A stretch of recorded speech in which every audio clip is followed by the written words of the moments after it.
extraordinaire. They're both from Logan, the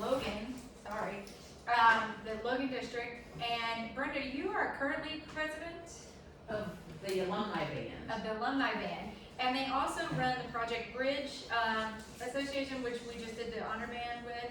And then they both served as booster board members at Logan High School as well.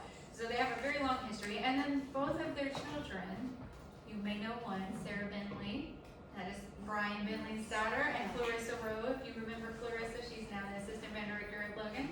This is her mother, Brenda. So they have a lot of background on this stuff, and very, very valuable insight into this subject.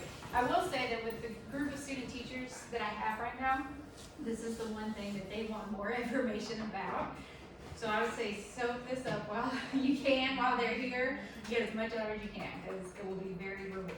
Yeah. So Brenda Rowe and Brian Bentley. That's all. You gonna sit? No, I'll stand. So basically we're here to talk about booster organizations, why you need them, and how they work. She gave a little bit of information about us, but I'll give you just a smidgen more. I did spend 15 years as a band booster.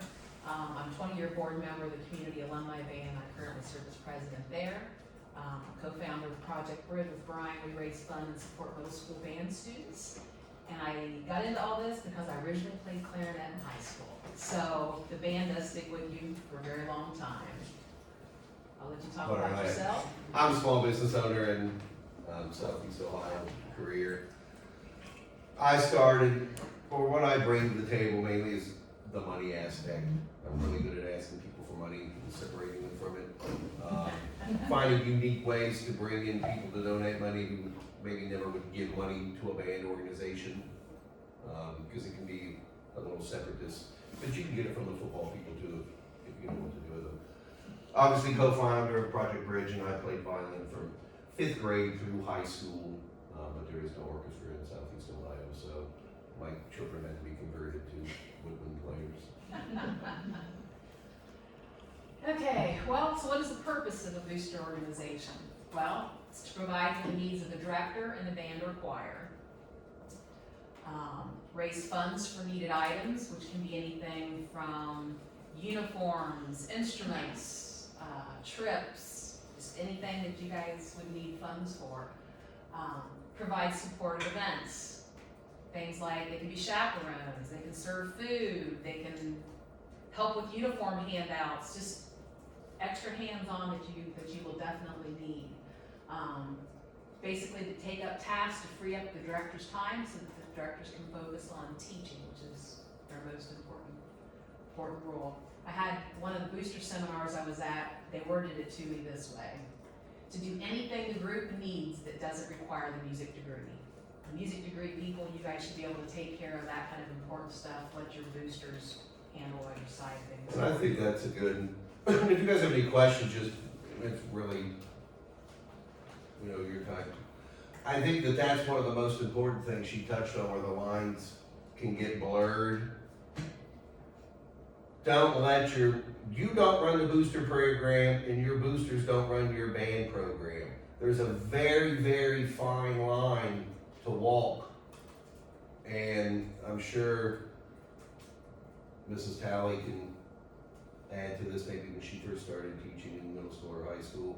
You can get an overbearing booster that may try to come in and essentially run your band program for you. And, don't be afraid to set those lines from day one.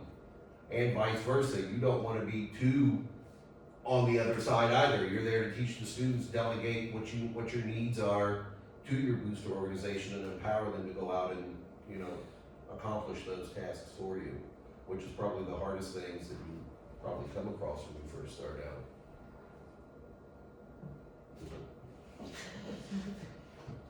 Did you ever have any problems with that, Emily, when you first started? Did you have overbearing boosters or? Not in my first year, but when I came to Asheville, North Carolina, and I was the assistant director, and Will was the head director, we had eventually got a president that just wanted to make all the decisions regarding everything where it was overstepping their role. So Did you ever have any problems? I Oh, yeah. I luckily kind of missed the worst of it by being back here, but I get daily reports, and the Canal booster president is super ambitious, and this is a good example, and you might get to it later, of when I was there, I could set those boundaries, worked really well. She went out and got a lot of things for our program and helped us out.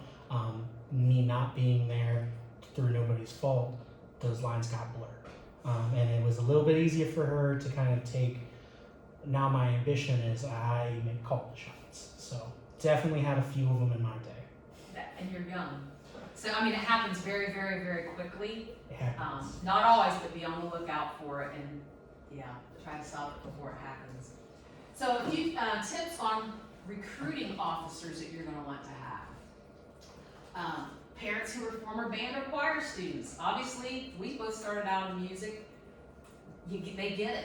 They understand what the programs are about. They understand what's involved, what's needed, what students like. I mean, they just get it. So they make excellent, excellent officers. You definitely need people with different skill sets and personalities. Every position requires things that are a little bit different, so you don't want everybody just alike. Try to find at least one officer who doesn't work during the day, because a lot of times something will come up that the boosters need to do something, and if they're all working, there's nobody to go run and get this or to meet somebody or do something. So if you can try to have somebody that doesn't work during the day, that absolutely helps. Fill at least one position with a smiling Susan. I don't know what that means, but that's not me. That's not you. I will agree, that is not you, it's not me either. Some of your main officers, like presidents and stuff, that are really go-getters and can get your work done, aren't exactly always the best person to be speaking to the volunteers and stuff all of the time. Because they're get it done, I don't care, just get it done. Okay, you need somebody that is the smiling Susan, that can interact with your volunteers and your parents, and they're happy and they're smiling and they make everybody feel good. May not get tons of detail work done, but you've got to have somebody that can keep everybody happy and feeling good about volunteering and that. So somebody has to have that kind of a personality. When you're setting up your nominating committees, have somebody that's not a current officer. Your current officers, a lot of times, are going to just want themselves, or they're going to want their buddies. Somebody that's slightly outside, maybe another parent that's not an officer currently, is good to help get other people involved. So always make sure you have at least one person that's not intimately involved in the officers to help on that. Were any of you involved in your booster programs or knew about, do you understand the hierarchy of how booster programs are laid out? What was the average size of your bands? 40. It was big, and then Where are you from? I'm from Parkersburg. Okay. Everyone else Southeast Ohio-ish? We're from the Dayton area. Ours was about 100 to So 150. Okay, so you're more around the size of what we're used to. And that is a big deal, what she was talking about. You know, when you get your volunteers and your people, try not to force them into doing things they don't like to do. Because people, if you assign them tasks that they're excited about, I always like to use the old Friday Night Lights thing. Buddy Gary, I'm kind of like Buddy Gary. You can't fake boosterism, it comes from the heart. It's something you really can't fake, and when you get those people that are passionate about one certain task, like Brenda was alluding to, give them that thing to do. Don't give them. Yeah, so I've seen time, like, we're fortunate enough to have a lot of controlled main concession stands at football games. Seen people, parents have signed up to work the same thing all the time. They love it, they're great. I've got videos of them dancing while they're grilling, they just love it. They signed up with a different group when I was gone, and when they got there, they moved them to another position, and they walked. Yeah, my wife makes nachos, 12 years, that's it. One pump of cheese. So, you gotta, It's not, she walked up, that's it. you gotta listen to what they wanna do. If you treat them right, let them do what they want, they'll show Tell up me there when you again. need them. But, yeah, you got a question? So how would you suggest going about, for instance, our school, our band worked the basketball concessions, but they were trying to get to the point where they could also work football. How do you suggest going about getting that as well as a fundraising opportunity? That's tough. and it depends on your school. We'll probably athletics. And what happened, most schools is athletics, and a lot of schools I've been to, sometimes they'll give the visitor side We're lucky. to the bands. We were lucky, many years ago, actually, when I was probably still in middle school band, the athletic department was having problems getting people staff, So they went up and asked our boosters, hey, do you want the stands? They said, absolutely, and they've had them ever since. Every outdoor sport. And we're very careful to always be there, always have it, make it run smooth so that nobody's tempted to try to yank it away. So I guess try to be available. And it doesn't hurt to ask if you can have an opportunity. Because Of course, they athletics, can they tell don't you want it. no. Maybe athletics, they don't want it to, hey, we've got our other, it's been a burden for us, thank you. And even like start with, hey, is there one game maybe that we could host the Sure. weekend? You know, start. And then make it good. Make everything, make it work smooth, everything will work great. What would you say we bring in a year revenue, the Lone Band? Concessions. I don't know, it's a lot, but I don't. Hundreds of thousands. I don't know what the exact amount is of profit or what have you, but it's substantial. It's so. a lot, and that's why picking these people with the specific skill sets, like Brenda and I, we don't always agree on everything, but we agree on this, the goal, it's for the band. It's not for our kid or your kid, it's the band. And when you have people that are there for the band and the calls, it tends to run a little smoother. Are any of you guys choir, by the way? We don't mean to bypass choir, but we're just mostly in band. So if we say band, it applies to choir as well. The last one is too, is make sure recruits can pass a background check before you elect them. Because not all are gonna pass that, believe it or not. Or you're chaperoning to games and things like that. Yeah, so just, that's something you wanna, if you can do it ahead of time, if they're willing, I know there's an expense involved usually with that, but at least discuss with them that you know that they're gonna have to. Maybe if they know they have to, and they know they can't, they'll just step back and not run, so.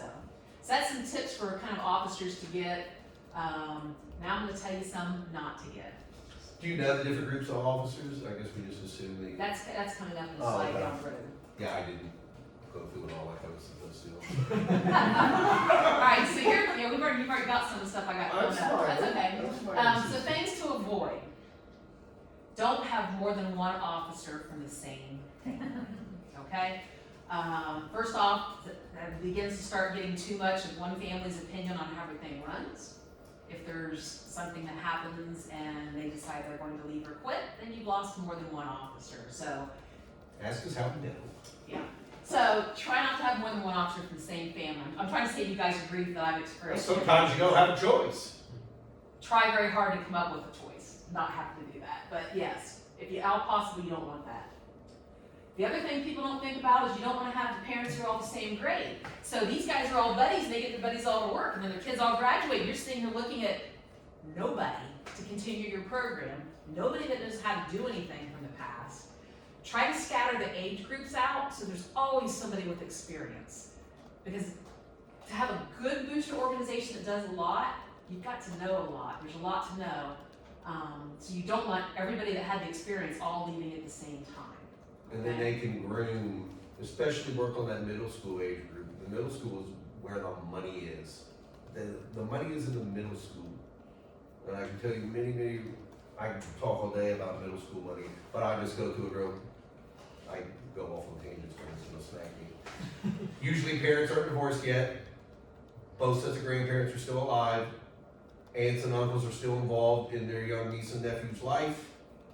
And there's usually a sibling or two that has to tag along. And if you charge a gate or a door, that's money. It's all about money at the end of the day. And I think middle schools, the band and choir programs are often left behind. They're on an island all by themselves until they get to high school, and then the parents are all shocked. But if you can get, like she said, that stagger, have that constant flow starting at someone grooming them in middle school, you'll keep constantly churning in that new talent. And this is what Brian already discussed this, I guess, in detail. Don't let your boosters run your program. So I would avoid that. And then they'll respect you. You set those lines like those that, you know, there's just no gray area. And then they'll either be on board with you, or someone else will step up that person will chase away. Either way, you'll be better off for it in the long run. So here's some example of officers' positions, and everyone have different qualifications. So it's important to remember though that you need the right person with the right traits in the right position. You can have a lot of people, but if you put them in the wrong positions, it isn't gonna work well. Don't push someone in to fill a position. I've seen over the years, like, need a body. Are you willing? Sure, sign you up. Okay. You really want people that are gonna benefit you, not just somebody that's going to be there and do nothing. As your officer group, As volunteers, your you officers- take Oh, yeah, anybody. taking it is volunteering, but as your officers, you need people that are able to do it. One person in the wrong position can cause extreme chaos, unbelievable chaos. So, try really hard to do it right up front to get the right people. So here's some of the positions. So like for president, you need somebody that's got leadership skills, organized, and is a delegator. President can't do everything. If they're trying to do everything, they're totally goofing your program.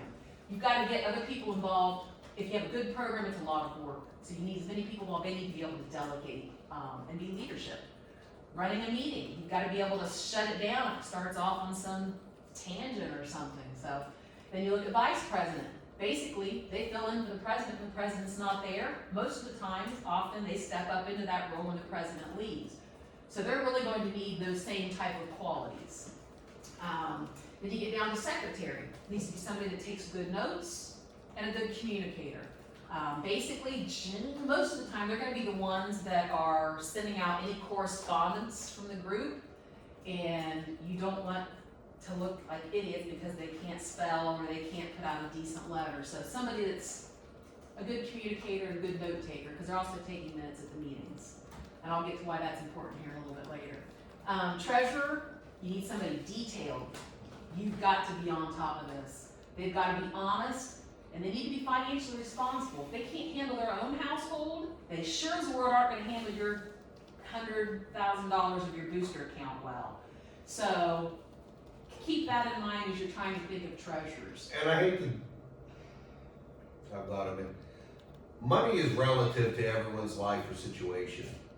$10,000 may be a whole lot to one person and a week's worth of work to someone else.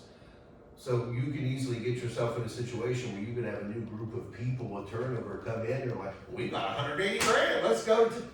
That is not that much money in the band world. It can disappear overnight, and it can take decades to get that war chest, so to speak. So like she's having the treasurer, in my opinion, is maybe the most important part. You've got to have the ultimate bean count. I mean, every single purchase, there needs to be in-depth conversation about it. I don't care if it's $10, because it's your booster, or that's your duty to be good stewards of the money that the public has given you and what you've earned. I mean, it's very hard, especially in this economy, to get those big checks. I spent 4 years as treasurer out of my 15 years. I don't pity on this one, though, she'd find it. I would have gone after the penny. And that is a compliment. They used to tell me I'd hunt for every dime there was. If we had an event, I didn't close the gate. If somebody's still working in the parking lot, parking their car, I don't care if it's an hour into the event. We're staying there until they come Concession and stand, pay. she has measured scoop, we have within 2 or 3 cents what we make on every single thing we sell alone. And that's why our kids go on band trips, that 70% of the cost is paid by our booster program. And that's how it's gotta be, as you guys probably well know with your band. Show me a consistent, high quality band, and you're gonna see a strong booster program behind them. And it's important that they're honest and responsible. Within less than probably 20 minutes of this building we're standing in, I think it was like close to $80,000 embezzled by band boosters or treasurer. Yeah. So then tell me what you're gonna do when all your funds are gone. Rolling in the Okay. navigator. So it's important that you look at some of these things when you're trying to pick who's going to run for things. The more officer positions there are, the workload is spread out. And generally speaking, a good booster program is a lot of work. So the more people you have involved, the better. But find something for all willing volunteers to do. They don't have to be officers. They may like making popcorn. They may like just doing pictures, whatever. Use everybody you can. All right, so here's a few more things, like head chaperone. They need to be responsible and observant. They've got to be watching kids. They've got to And watch these people, they'll sneak in where they wanna be all, and I'm sure now, and Emily could, and probably you guys, the one chaperone that wants to be everybody's friend. Oh, I wanna be on that bus, well, it's your program now, you don't want them on that bus, because you know what happens on that bus. We had a head chaperone one time, and my saying always was the head chaperone is one who needs the chaperone more than the kids does. So, yeah, you need somebody responsible. You're responsible for the kids, ultimately. We all remember the band bus. So, I wasn't even in the band, but I remember the band bus. volunteer coordinator, again, somebody that's gotta be personable, outgoing, and likable. It's gotta be somebody friendly that people like talking to, and they're gonna get you the best volunteers and more Yes. volunteers. Fundraising chairperson, again, they've gotta be organized and somebody that's not afraid to ask for donations. Because you're gonna need donations to fund all the things that you'd like to fund. Uniform coordinator, again, just somebody that's detailed and observant. They've gotta notice if there's a button missing, or somebody's snap is broke, or there's a rip in somebody's pants, whatever. Somebody that really pays attention, that the kids know what they are. And if you've got that strong precedent, these could all be broken down into committees. Correct. Where you have a parent, I only got 3 hours a week, alright, can you make phone calls for our next fundraising drive? There's always something that someone can do. And once you learn their talents, you can put them to work. Yeah, for example, we used to have a lady that was handicapped, and she couldn't, she could work a concession or anything, but she was great, willing to do anything we had up at. She could make calls, anything that she didn't have to be. She worked a spirit table for us, selling stuff, anything that, somebody can do something, no matter what their condition, even if it's phone calls or whatever. So operations of the booster organization. First and foremost, they're gonna have bylaws, which is what they run by. And you definitely need to have that so there's consistency and not just people going off on their own little tangents. Detailed minutes, I mentioned earlier, to make sure your secretary was very, very good at that kind of thing. It's not just about knowing what happened last month. In 6 years, when the new officers come in, the same thing comes up. Well, how did they do this last time? Oh. If they can go back and look at the minutes, they'll have everything, so they'll know what took place. That definitely helps your newer people coming in, if they have something to go back and look at. Again, we kind of talked about the treasurers. It's got to be, when they hand out that report, I always try, if I handed that report to anyone, even if I was sitting here today and handed one of you guys, you would be able to see what was spent, what on, how much is in every account. Dude, you have no clue. You still have copies of everything, don't you? Oh, yeah. There's just never any question. Don't ever put yourself in this, because at the end of the day, even though you are gonna be band directors, the booster program is the face of your program in the public. When we go out, we represent Logan Hocking School District. It's a big deal. And I don't know about It should be a big deal. everybody's school, but I know with what I've seen Logan's job description, the band director is manager per se of the band. De facto. Just because of their position. They can't vote and do different things, but, so this is all important, because it still all reflects on you guys. So you definitely need, because if it's very detailed and transparent, everything is on there, nobody can question stuff later, because it's all been spelled out. And that way, you're gonna know if something's, been taken or not. Make sure you have set rules for approving purchases and spending money. As he said earlier, otherwise they're just gonna go off. If a couple officers think they can go spend thousands of dollars. tell them the story? Alright, let me tell them, they'll get a kick out of this. Alright, I don't know if any of you have been to Logan High School or not, we have pretty nice facilities. What kind of popcorn machine we have now? We've got gold medal, nice popcorn We have gold, we machines. have 2 on the home side, 1 on the away side. 3 big Last ones. meeting, it was discussed, we need a $9,000 popcorn machine. Ooh. Keeping in mind, keeping in I mind you're choked. there for football, 5 football games a year, maybe a couple playoffs. So I'm some sitting there, I'm like, rallies. man, I'm glad Brenda's not here because. But and yes, we raise those we bring hundreds of thousands of dollars a year in, but when you get a new group in, they don't understand. We need drum lines for our middle Uniforms, school. they're We need, expensive. you know, You you know can't how wait much till popcorn you gotta 9,000. sell to make $9,000 back? She figured it out earlier. It takes 6,000 boxes. Six. Oh, A little over 6 years. 6,000 boxes. It would take us to break even. Just to break even before we make any money. But then it goes back to how many family members are on board? Do they stack Yes. a vote? Do they? And that's how these things can affect your program, because if you as directors have a need, like, hey, my middle school, my drum line is a piece of crap, we need, I need tools down there, I don't need a popcorn machine. Now, there's not a whole lot you can do about it, because you can ask for the drums, but then it's, well, no, we're not gonna do it, we're gonna get a popcorn machine. So yeah, you definitely want some rules in place, and encourage as many parents as you can to come to the meeting, not just officers being there, because it's important that the parents understand. If you can come up with a gimmick, I know PTOs always use student of the month. I don't know what you would use for band and choir, but if you could come up with something that drags the parents in, that would be good, because they need to know what's going on, and a lot of them have no clue. All right, so the conversation always comes up of boosters becoming a 501c3.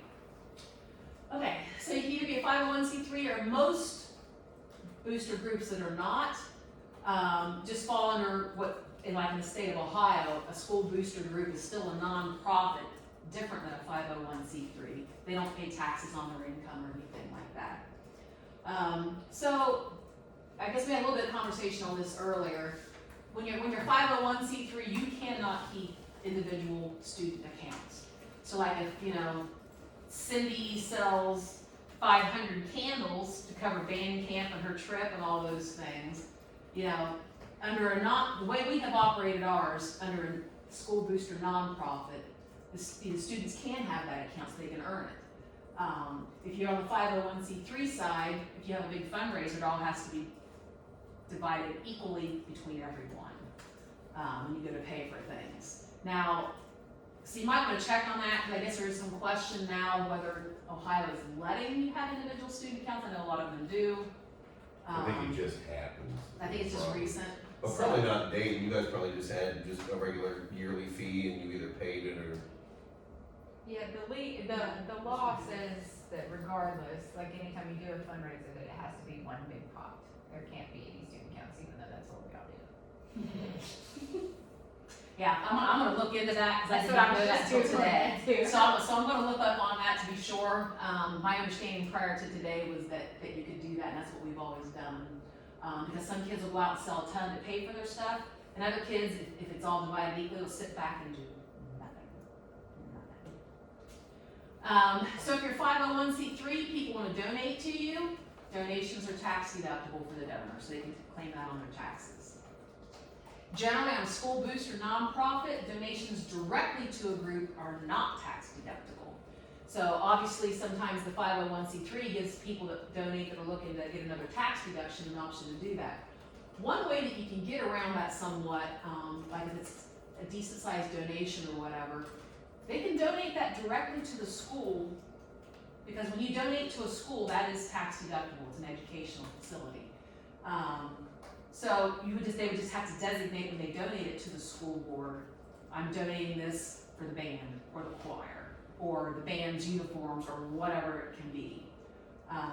So that's one way to get around that, because if you can't have individual student accounts, then because I've always been on the nonprofit side, but if it truly is you can't have individual student accounts, then you're probably better off being a 501c3. But if you can, then I would leave it not. But either way, on either one of those, when you go out and buy something for your band or choir, your purchases are tax exempt. So if you decide you want to be a 501c3, first thing you have to do, I'm going to explain Ohio because that's what I'm most familiar with, because I just went through this whole process about 2 or 3 months ago. 3 months ago, I guess it was. So the first thing you have to do is you have to file as a nonprofit with the state of Ohio. And there is a form on their website, and you can fill it out. It's very simple, and then they'll give you, more than likely, in what you all will be doing, your nonprofit status. Here's what I learned, because I had to do this. Be sure you include, if you're doing it online through their actual, only going through their form, it doesn't ask you these things. But you're going to need in your articles of incorporation, which you have to have to become a 501c3. Your boosters may already have something if you go to a school that already has boosters. But in order for further step down the road, the IRS has certain wording that has to be in there. So when we decided to spin off from the boosters and incorporate Project Bridge, we were talking about this. And I kind of tricked her. I think this is easy, Brenda. You can figure it out. It isn't easy, but it's, But she did figure it out. I did get it figured out. We say we didn't have to pay an attorney or any of that kind of stuff, and it wasn't that bad. But that's the only thing that kind of caught me up. I had to go back and redo our articles of incorporation after I got to the IRS portion of it, because they have specific requirements of wording that has to be in there. So if you do that up front, then you won't have to redo it later. So, once you have the state approval as a nonprofit, you then apply online for an EIN number for your nonprofit. And then to do the IRS side of it, you'll fill out a Form 1023 or a 1023-EZ, and that depends upon your income expectation. So the EZ, which is what we did, is if your annual income is less than $50,000 and assets are less than $250,000. The EZ form is much simpler. It's much quicker to get. And your filing that you have to do is called a postcard filing. So it is super easy as well. So I would assume with most schools, at least that I've been, like even uniforms and that are considered property of the school. So you don't really have to count that stuff as your assets. Now I know, like with Logan, the band boosters themselves probably have, I priced it right before Because COVID. when we have the concession stuff with the equipment. Yeah, we've probably got somewhere in the neighborhood $60,000 of equipment. We basically have a restaurant at our concession stand. So they're not a 501c3, but as long as you have less than $50,000 a year income and less than $250,000 in assets, which would include a checking account. Once your checking account's not huge, you would be able to do the easy form, and it really isn't that hard. It's just reading everything and filling it out. Like again, the only thing I wish would have been different is if I would have known about the IRS wording at first to save me that redo step.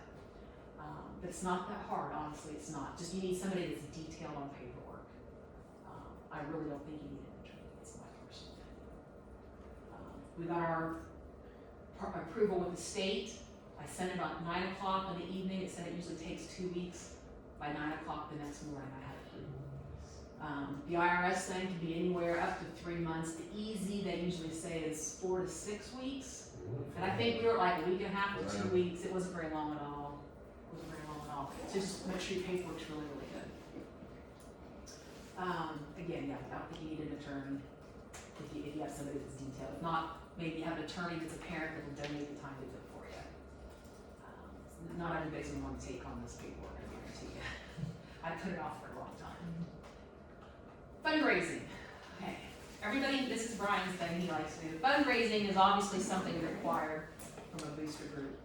So there's a lot of ways to look at this.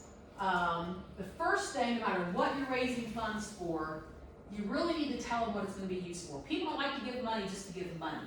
If they think they're buying a uniform, or they're buying an instrument, or they're helping a kid get on a trip, they'll donate. They're generous. So whatever fundraiser you do, make sure you have a specific label on what it's going to be used for. That's really important. Because they don't like to give money if they don't think you need it, or don't know what you're going to do with it. And a template of a letter, or how you want your organization, because again, they're pretty much asking on behalf of the school or band program. If you don't want someone out there road doing some GoFundMe crap or something on this, hey, you'd be surprised. Yeah, and one of the things that we have done at Logan, I actually started this after meeting with the treasurer. When I became treasurer, I met with the school treasurer and the school insurance agent to make sure we were doing everything the way it was supposed to be. And so we just had to make sure, and I forget where I was heading with that. We had to have, one of the things that the insurance agent had told me is to be covered under the liability insurance with the school district, was that all of our stuff had to be approved, all our fundraisers had to be approved through the school board. So at the beginning of the year, I sat down and I did the letter, and I put all the fundraisers in it, what it was for, the school board approved it. Then we were covered under the school's insurance liability policy for all of these things. They then took that form They made everybody in the district start doing it, so nobody else was doing it until the insurance agent told me we should, so they made everybody else and all the other booster clubs in the district start using it. So one of the things that's really good for fundraising is things that people already use. Because it's not like they're having to buy something, what am I gonna do with this? Things like trash bags, mattresses, laundry detergent, batteries. Trash bags has always been a great fundraiser for us. The first time I was told we were doing a mattress fundraiser, I looked at somebody and said, we're doing what? And And we're doing what? yeah, we made like $11,000 the first year, and that's one day. And basically all you're doing is inviting people to come and a few people sitting around the room when people are coming to buy it, so there's just being people there. Great fundraiser, it was very easy. Events are another great way to raise funds. Car shows, festivals, it could be music festivals or other festivals, craft shows, 5K races, concession stands when you can, movie nights, raffles. There's all That's- kinds of events you can. That's where you're gonna bring in those people who normally would never ever give money to the band. Yeah. You're just appealing to the foodies, food trucks or chili cook-off, just Or the anything people you that can love do. their cars and want to show everybody and their brother their nice car show. So those, some of those, yeah, definitely get people you're not normally, it's not the parents, it's not the teachers, everybody goes and asks to buy stuff. This gets people outside your normal thing. Your 5K race is gonna be your healthy, not all healthy people, but No you know, but a lot of smiling people Susan love on that that kind of stuff, so, you know, there's all, be open to ideas for that. Of course, you got the good old selling items, you know, band shirts, group shirts, candles. Old uniforms, if you have to get rid of, is a great fundraiser. Especially if you have like legacy directors, you can get them signed, things like that. Yeah, we sold some uniforms, I think it was like an extra $40 if you wanted a band director's signature, and we sold most of them that way. I bought two of them. I even got extra if the one director would sign it a certain way, so. But, foods, of course, cookie dough, popcorn, pies, candy bars, all that stuff, you guys, I'm sure. No, there's most of the food items and those are the things that you would send over to the student accounts typically for the most, like the trash bags and candy bars. It depends on what's going on, is how we always operated it. Sometimes it's because, I mean, obviously the band needs money to function as well, there's banquets, there's awards, there's all that kind of thing too. I think usually what we had done in the fall, whatever the fundraiser was, went to the band club fund, which was the director's fund. And then the spring we went toward the kids' accounts, which then paid for band camp, could go against their trip, dry cleaning, all those kinds of things. So it kind of depends on how your funds will be, you know. If it's a really small band, you know, you may need all the money to go just to fund the band. If you got a big band, then, you know, maybe you can do parts of it. There's different ways you can handle it. You have anything else on fundraising? I am always the person when it comes to fundraising. And when my kids were in school, I always believed it was important that everyone fundraise, but we don't fundraise. I would talk to Brayard, to our director, then, and said, what's the average person? I would just send in a check, because it's not that we was above it, I just didn't have time for the kind of lives we led. But I thought it was important that everyone in the band, if we're selling popcorn, then everyone's gotta try to sell a bag of popcorn. So I would send money in, but I would rather have 4 quarters than 100 pennies. So I would rather go out, and what I do currently is go out and find other avenues to get larger chunks of money, because that's easier for me to do. But like she said, you've gotta have all these individual things, and then once you find a few that work for your area, really hone in on that. And another big one that we really like that's kind of changed a little in Logan is our community drive, where the kids actually here for the band. It's hard to say no when you're face to face with That was someone. consistently $4,000 to $5,000 Every one year. day for about 2-3 hours of work every year. It's hard to say no to a kid knocking on the door in the band uniform. I mean, it's just easy, and you guys can designate that, because that's, you know, the director's fund, or, you know, that's something, those monies that you can keep to buy reeds and all that silly stuff that you never have money for all year round. So basically, kind of concluding everything that we've said, a strong booster program can be one of your greatest assets as a director. It really can, and it's worth taking the time to get the right people. So I don't know if anybody has any questions, something I didn't think of, or Brian or whatever, and to answer any, But I done forgot. What I it was just gonna tell you that, the federal law says a section 501c3 organization, so you may be right, that it may just be 501c3. that's always been my understanding. And that's why we had never switched to Yeah. 501c3. I kinda got because- accosted about it, one time, I made a post in a band director group, and they were like, that's illegal to have students. Now, some can change state to state. Right, this was in Ohio, but. Some and I people was don't know like, and don't read. Yeah. And as they say, you I'm know, kinda one person tells them something and then it's. And to do that, you've gotta have a strong treasurer. Mhm. Cause you've got 100 students and you've got 100 subs of this and that and Well, then you have a general account, then you got your trip account, it's and a dry cleaning account where they're paying for dry cleaning. You gotta have somebody that's organized to be able to do all that. So based on what you're saying, I'm not fond of the 501c3 for the actual band. We're separate, doing something totally different. And if you guys were curious why, like, well, why aren't you doing boosters anymore? We started, Brenda attended an event at OMEA, however many years ago, about a band that was able to solicit funds to provide private music lessons for their students. Which we'd already always had, and I'm sure we'll see some of you in a few years, the students here.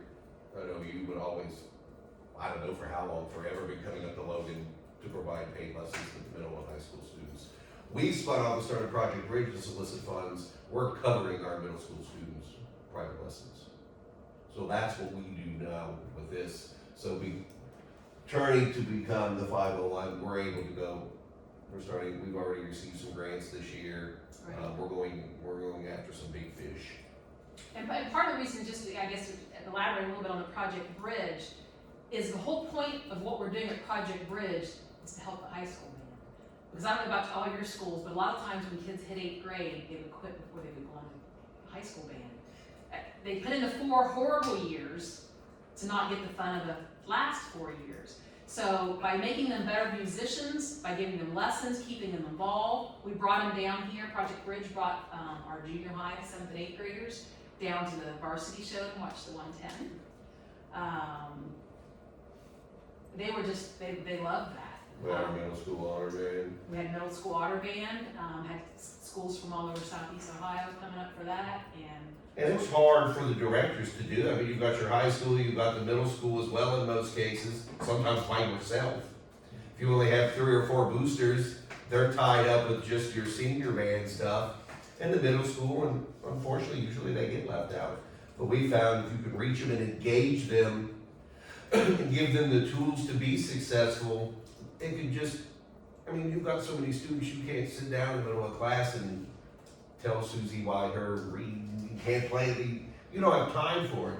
But you all come up, you get a half an hour with them once or twice a week. They're given the tools to be successful. When they have them, then they want to continue doing it. They yeah, don't we want can to fix their problems when you're one-on-one, and the directors just don't have that when they're in, you get 100 students. I mean, it'd be nice to think that you could, but and if you think you can, sorry. It's hard. It's hard when you have that many students. And we just felt that it was a more worthwhile endeavor, and it has been so much fun. It has been a lot of fun. The middle school honor band was so, next year I really think we're gonna have hundreds and hundreds of students there, and we kind of dreamed it up. We dreamt it up one morning, kind of via text and made it happen, but it's so It was exciting. great. Kids were excited, they had a great time, and they learned a lot. I mean, we're talking middle schoolers saw 4 songs for the first time as middle schoolers, the first time that morning, and performed late afternoon. And it sounded good. And it sounded really good, so it was a great day, and I think they all learned a lot from that. So. And another thing I would probably tell you, no matter where you end up teaching, if you have a university in your backyard, don't be afraid to reach out. They want the high schools and middle schools to succeed because you are their pipeline. You know, if you have a question or am I doing this, pick up the developer, and most of this come about is because we've developed relationships with the staff here at the university. They want the same things you want. They're not competing for your, they want the kid to drive down the road from 33 and come and march into 110. And it's also good for the people coming up, because it's getting them started on that teaching early before you even graduate. You're getting that one-on-one with students, helping them try to fix whatever the problem is of why they can't play this note or they can't finger this fast, something they need an alternate fingerings and, And so hopefully it we'll helps see you as some of well. you next year. Cause we have a big class, what was the 5th grade class this year? 50 or 60-ish? So it was big, I don't remember It was exactly, big. but you know me, I like exact numbers before I start quoting, I don't give a shit about these. Bring it up. You have to have, somebody has to have a question. Yeah, please, ask anything. I've been around boosters long enough, ask. I would love to help you Sarah with my coffee. answer a question. Yeah. Anything that would save you grief down the road, don't hesitate to ask anything. Yes, you go Look, first. I'm gonna set it outside the door. It's probably nice and cold now. Big question, how do you get a program like Project Bridge started off the ground? She didn't leave the annex though, did you notice that? Well, Project Bridge is, we specifically wanted to be separate, so we kind of did it ourselves. Okay. So that kind of was more just people that have a passion for band. We were able to grab 2 more people that also have share that passion. So we were just able to do that. So if you have a group that maybe just, you know, What did he add? and don't want to, you know, or done with being boosters. I did boosters for a really, really long time. That's a long time I've been that. But we can do this. We can do our own things. We can think outside the box. And again, you know, back to the one slide where I was talking about getting different people. You can probably tell already we definitely have different personalities. He is good about going out and getting us the money. Okay?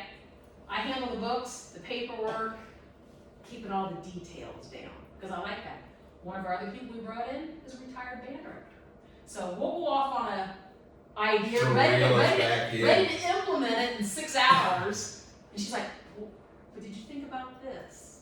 Now, from a director's perspective, she's able to tell us, well, but you gotta look at this here. This might, we may, you know. So that's, and then the other person is just actually works in the medical field. Kids were in band, was a band booster for a while. And obviously he works in the surgical department, so he has to be extremely detailed. He has to account for every piece that started when that surgery started, and it better be laying on that tray when it's over. So he's just a real detailed guy, willing to hard work. So there can be different groups of people. That makes it work well. So, did that answer your question? Yes. Okay. This is a specific question about your project of getting middle schoolers lessons. So I don't know if it's a statewide thing or just this specific school district. The actual teachers, regardless of what class they taught, were not allowed to teach student lessons without paying a facilities fee because it could be a conflict of interest. Did you guys run into this problem or did you outsource teachers? What they used to do for many years is like if the director was their specialty instrument, they would usually teach those lessons. We'd bring in the other instruments. Well, the school district changed policies. Directors are no longer allowed to charge for lessons, which is probably part of where you're headed. Yes. So at this point, our directors do not do private lessons. We bring people up from OU to do all the lessons. Because it's usually after school, the directors are tired. I mean, there's only so much you can do in a day. You have to have families and you have to have a lot. And some of it works out well, but I'm only saying this because I hope to see some of you in a few years. I mean, we have a few people, they're making a few $100 a week. Then we have a couple with 5, 6, 7 students. Yeah, there's Because some they're that gonna have in high private school use. loves, we just pay for the middle school kids.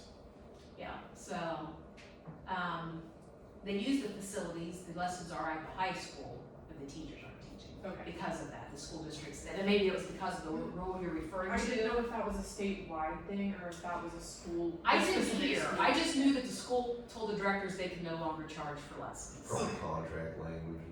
Okay. It could be contract language, it could be the state thing, it could be a lot of things. Okay. Yeah, I mean, if you're a band director, your job is to teach them. Mhm. So Teaching charging them, them outside of school hours becomes a really fine line. And an I would teach interesting, other students from other schools in Charleston, but you can't really do it at your school. So it's kind of, and if you ever try to pull off an endeavor like this with our high school level, you'll hear some questions. And when we started out, private lessons, isn't that what school is for? To which, Brenda came up with a nice thing, but in a nutshell is, you're there to direct the band, the individual. You don't have time to break down in the middle of it with Johnny or Susie and spend 20 minutes on why they're holding something wrong, or they're playing a note wrong, or it's not speaking, or whatever's going. That's what the work at home and the private lesson is for. You direct the band. I mean, it's a little more than that, but I'm sure you understand what we're trying to say. So we found that void and just figured as working with the boosters, we needed to be our own entity so we could tackle it as a smaller group and pilot it basically to see if it would work. We didn't even know if we could pull it off at first. I mean, Where's this money coming from? We've committed to all these lessons. So we went and sold to the directors, like, how are you gonna pay them? I'll find the money somewhere, don't worry about it. And we just have, did. and we have. We just did. But you'll have public saying, well, private lessons, isn't that what? Yeah, the public doesn't understand. That's part of like when I was talking about having a parent as boosters, they get it all because they were there. But when you talk to the public, why do they need private lessons? Don't they get taught this at school? So, I even put out a little video, when we first started, explaining why, you can't help this student with this and this student with that, when you have 100 students in the room you're trying to direct. And even people like us, our directors, they trusted us. It was a big deal for us to go out and solicit funds basically under they trusted us to do that and to pull it. Same with the middle school honor band. We could have fell flat, never been tried before. We could have fell flat on our faces with it. But, they had faith in us and that we would, work to make sure we represent the school and the district and the band program in the right way. And it worked. And the kids were buzzing about it. I think it's going to have an impact on every single high school band program that was represented Oh, absolutely. that day. Absolutely. And Dr. Talley just, if anyone was born just to be around kids, it's him. I mean, some people just had it, and he just has it. He's infectious. I mean, I want to sit down and play when he's in the room. I dabble in bass clarinet from time to time, but that's a long story. So yeah, the middle school's important. A lot of times it gets bypassed, but that's why we kind of And it's not on purpose, there's just not enough, hours in the day. there's not enough hours in the day. Because your high school generally is your Moneymaker. moneymaker, and that's what you're known for. Nobody pays attention to what your 5th and 6th graders, 7th graders are doing too much, but they're watching your high school band and how they're performing, what they look like on the field, those kind of things, or in the concert hall, whatever it might be. Oh, we forgot about Fall Festival. That's another fun. That was under festivals kind of, but yeah. Anything else? You gotta have something else. Noah's gonna have something. We'll let them take first crack. Would you guys mind sending us the slideshow so that we can send it out to them? Sure. That would be great. Now that y'all sit there trying to type it all down, you're gonna get it handed to you, how's that? Yeah, anything I can do to save you guys the troubles and things that have come up, it's always best to learn from somebody else's experience, so. And if you land in Southeast Ohio, who knows 5-10 years from now what Project Bridge will be. We hope someday, to do well, more Brenda may schools. not know this yet, but like a consultant type role kind of things. And again, don't be afraid to call your university. There are resources here, and I know Ms. Talley you're down the road in Alexander or Belle Prairie over in Marietta and you want lessons for your kids, pick up the phone. Yeah, it's really interesting to me how people who are usually so close to a university oftentimes do not reach out to the university. It was the same way when I was in North Carolina, the school where we went, the high school that was right there beside the university, they just, I don't know if it's I don't know why, but Can you send me 4 these kids are probably be nuts sending 3 people I don't know. now? I think maybe they're just afraid that yeah. college is a bigger thing and they don't have time for us. I mean, you're gonna make mistakes. Oh, That's absolutely. okay. Yeah. It's okay. There's resources and there's more help out there than you believe. And if any of you ever are in Southeast Ohio, as you can tell, we'll come in. I just love it. Now, I was not a booster while my kids were in school. I'm one of those people. I came in afterwards. I coached my son in high level travel baseball from 8 through, and was always accused of nepotism and some things like that, and I just, you know, it's a fine line, but even the news, I was kind of the Bobby Knight of Little League Baseball, so there was no nepotism there. But I love band, and I love what it can do for kids, and it doesn't have anything to do with becoming a music educator. Band, music can take you anywhere you want, it can pay for anything else that you want to study and learn, and so many kids don't get that, they don't understand it. And I think it's our duty to share it with as many people as we can. Well, thank you guys. Thank you. She's cutting us off like Stevie Wonder at the end.